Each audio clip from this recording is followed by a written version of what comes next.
ce matin, 6 minutes avec William Macosso. Il est candidat au conseil administratif de la ville de Genève, Béatrice. Bonjour William Macosso. Bonjour Béatrice. Merci d'être sur Radio Lac ce matin. Vous avez été membre des Verts, notamment candidat pour le conseil municipal et pour le Grand Conseil. Pourquoi les avoir quittés pour vous lancer quasiment seul dans cette grande bataille des élections ? Fort heureusement, c'est un apprentissage, donc je ne suis malheureusement pas le seul ou la seule personne à changer de parti.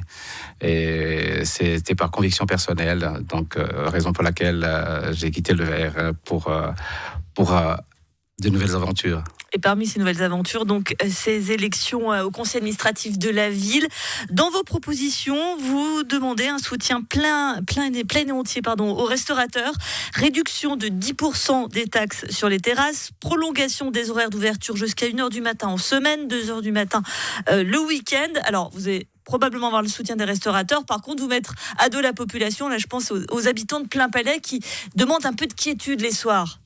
Évidemment, c'est une question de voir. Donc, ce que nous proposons, c'est que Genève doit vivre. Donc, aujourd'hui, si vous posez la question aux gens... Les habitants veulent dormir. Exactement. Les habitants savent bien que la fête, c'est pas à l'extérieur, la fête est à l'intérieur. Et avoir une terrasse, c'est une manière de continuer la convivialité. Non, on souhaiterait pas. La terrasse est à l'extérieur, c'est quand même du bruit l'été. Exactement. En été, les terrasses permettent aux gens de se rencontrer. Et puis, quand on parle de l'ouverture jusqu'à 1h du matin, il faut voir un peu ce qui se passe au niveau de la gestion des restaurateurs. Je ne suis pas restaurateur, mais j'ai l'habitude d'aller au restaurant et de passer le temps à la terrasse, discuter avec certaines personnes, parce que c'est comme ça que la vie se passe. On est toujours avec les autres. Mais si vous proposez de fermer les restaurants à minuit, ça veut dire que le service doit s'arrêter à 22h15 ou à 22h45. Et le dernier service, 22h45, c'est un manque à gagner pour les restaurateurs qui, eux, ils ont déjà subi avec le Covid. Et aujourd'hui, ils arrivent, pour certains, à rembourser, beaucoup de difficultés pour rembourser les crédits Covid.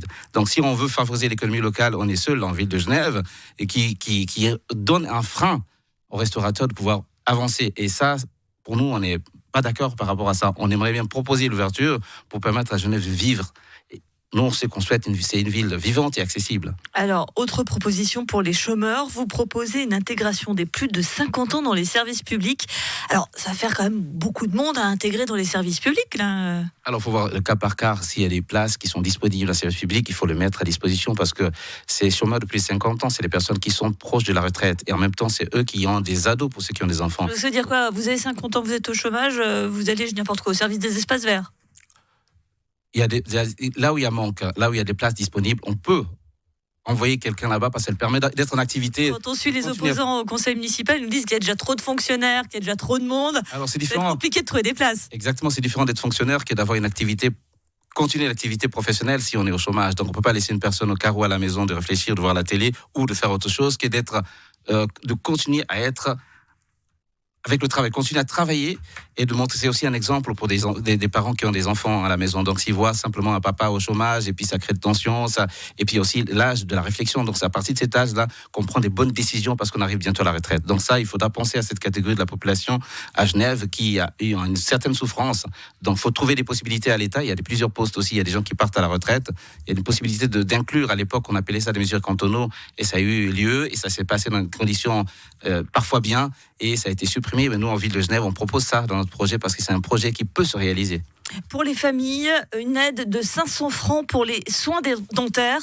Comment vous financez ? Alors, c'est simple, financer les soins dentaires avec les centimes additionnels qui pourront revenir aux taxes sur les boissons sucrées à Genève. Donc vous mettriez une taxe sur les boissons sucrées ? Ça peut, c'est une possibilité. Si on veut avoir de l'argent... Ça peut se faire qu'au niveau de la ville, ça ? C'est pas au niveau du canton ? C'est un projet... Parce que c'est étudié même à la Berne fédérale, donc c'est quelque chose qu'on ne peut pas forcément mettre en place. À Neuchâtel, ils ont essayé de le faire en 2015, et puis aujourd'hui, ils sont en passe de le réaliser. Donc c'est quelque chose qui est faisable. Donc ce serait pour financer notamment ces soins dentaires. Autre proposition pour les fans de foot, une subvention de 300 millions de francs à l'Académie du Servette. 300 millions, William Macosso. Mais effectivement, et 300 colossal. millions exactement. L'Académie du FC Servette a besoin de moyens. Et puis quand on parle de personne ne dit le contraire, mais exactement. Et puis par contre, il faut voir cet argent-là, c'est surtout pour la jeunesse. Et le FC Servette fait un travail colossal pour l'éducation, la pédagogie et l'inclusion sociale pour les jeunes. Et c'est pas que les jeunes qui sont là pour devenir un jour footballeurs, mais c'est aussi des futurs directeurs d'entreprise, c'est des futurs collaborateurs. Donc un jeune qui est formé, qui est assisté, qui est accompagné, c'est du pain béni pour la société. Ça permet d'éviter qu'un jeune puisse tomber dans une substance psychotrope et ça coûtera plus cher à la société que de mettre un investissement sur la jeunesse.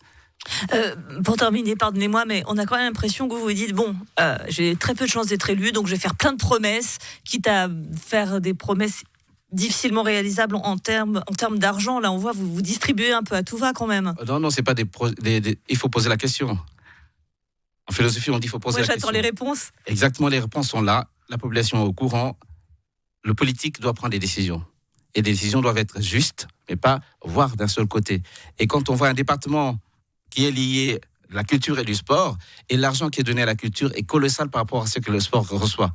Donc le politique, il connaît bien, la population connaît la réalité. Donc nous, on fait une péréquation normale et justifiée. Si les millions sont partagés de manière équitable avec le sport et la culture, là, tout le monde est gagnant. Qui veut gagner des millions? William Makosso, 50 questions. C'est pas ça. Candidat au conseil administratif de la ville de Genève pour le mouvement éco-radical. Merci d'avoir été sur Radio Lac ce matin.